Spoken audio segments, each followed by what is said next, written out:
सुव्रत मुनिराज की कथा आराधना कथाकोश।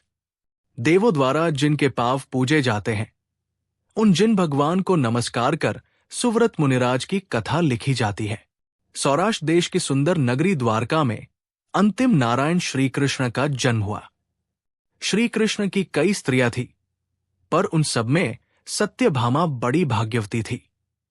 श्री कृष्ण का सबसे अधिक प्रेम इसी पर था। श्री कृष्ण अर्धचकी थे, 3 खंड के मालिक थे।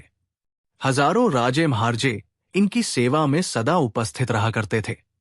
एक दिन श्री कृष्ण नेमिनाथ भगवान के दर्शनार्थ समव शरण में जा रहे थे। रास्ते में इन्होंने तपस्वी श्री सुव्रत मुनिराज को सरोग दशा में देखा। सारा शरीर उनका रोग से कष्ट पा रहा था। उनकी ये दशा श्री कृष्ण से न देखी गई।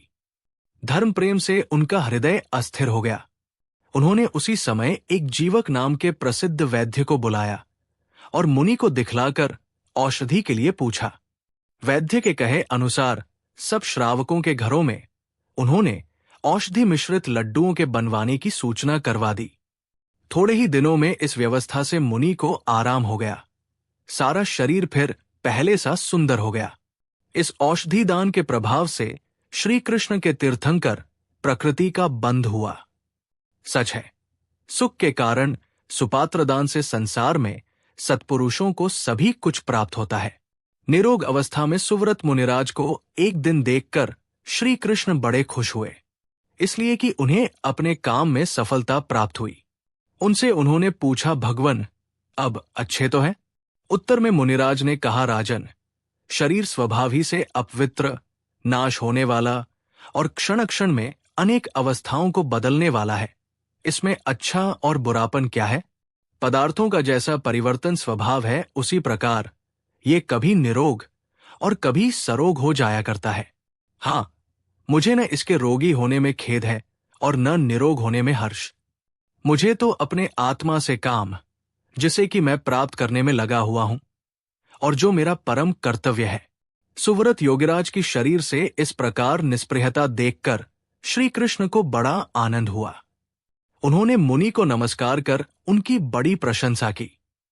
पर जब मुनि की ये निस्पृहता जीवक वैद्य के कानों में पहुंची तो उन्हें इस बात का बड़ा दुख हुआ, बल्कि मुनि पर उन्हें अत्यंत घृणा हुई कि मुनि का मैंने इतना उपकार किया, तब भी उन्होंने मुनि को बड़ा कृतघ्न समझा, उनकी बहुत निंदा की, बुराई की। इस मुनि निंदा से उन्हें बहुत पाप का बंध हुआ। अंत में जब उनकी मृत्यु हुई तब वे इस पाप के फल से नर्मदा के किनारे पर एक बंदर हुए। सच है, अज्ञानियों को साधुओं के आचार विचार, व्रत नियम आदिकों का कुछ ज्ञान तो होता नहीं और व्यर्थ उनकी निंदा बुराई कर वे पापकर्म बांध लेते हैं।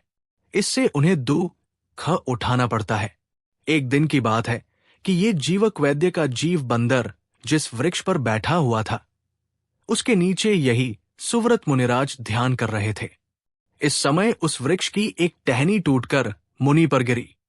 उसकी तीखी नोक जाकर मुनि के पेट में घुस गई। पेट का कुछ हिस्सा चिरकर उससे खून बहने लगा। मुनि पर जैसे ही उस बंदर की नजर पड़ी, उसे जाति स्मरण हो गया। वो पूर्वजन्म की शत्रुता भूलकर उसी समय दौड़ा गया और थोड़ी ही देर में और बहुत से बंदरों को बुला लाया। उन सब ने मिलकर उस डाली को बड़ी सावधानी से खींचकर निकाल लिया और वैद्य के जीव ने पूर्वजन्म के संस्कार से जंगल से जड़ी बूटी लाकर उसका रस मुनि के घाव पर निचोड़ दिया। उससे मुनि को कुछ शांति मिली। इस बंदर ने भी इस धर्म प्रेम से बहुत पुण्य बंध किया।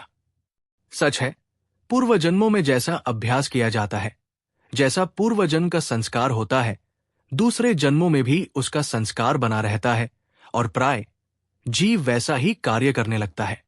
बंदर में, एक पशु में इस प्रकार दयाशीलता देखकर मुनिराज ने अवधि ज्ञान द्वारा तो उन्हें जीवक वैद्य के जन्म का सब हाल ज्ञात हो गया।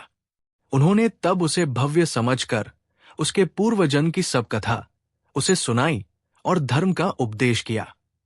मुनि की कृपा से धर्म का पवित्र उपदेश सुनकर धर्म पर उसकी बड़ी श्रद्धा हो गई। उसने भक्ति से सम्यक्त्व व्रत पूर्वक अणुव्रतों को ग्रहण किया। उन्हें उसने बड़ी अच्छी तरह पाला भी। अंत में वो 7 दिन का संन्यास ले मरा। इस धर्म के प्रभाव से वो सौधर्म स्वर्ग में जाकर देव हुआ। सच है, जैन धर्म से प्रेम करने वालों को क्या प्राप्त नहीं होता। देखिए, ये धर्म का ही तो प्रभाव था जिससे कि एक बंदर शुद्ध देव हो गया। इसलिए धर्म या गुरु से बढ़कर संसार में कोई सुख का कारण नहीं है।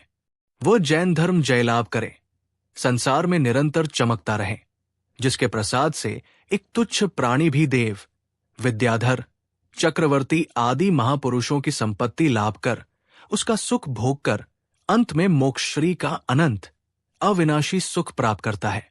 इसलिए आत्महित चाहने वाले बुद्धिवानों को उचित है, उनका कर्तव्य है कि वे मोक्ष सुख के लिए परम पवित्र जैन धर्म के प्राप्त करने का और प्राप्त कर उसके पालने का सदा यत्न करें। आराधना कथाकोश से 97वीं सुव्रत मुनिराज की कथा पूरी हुई। जिनवाणी माता की जय।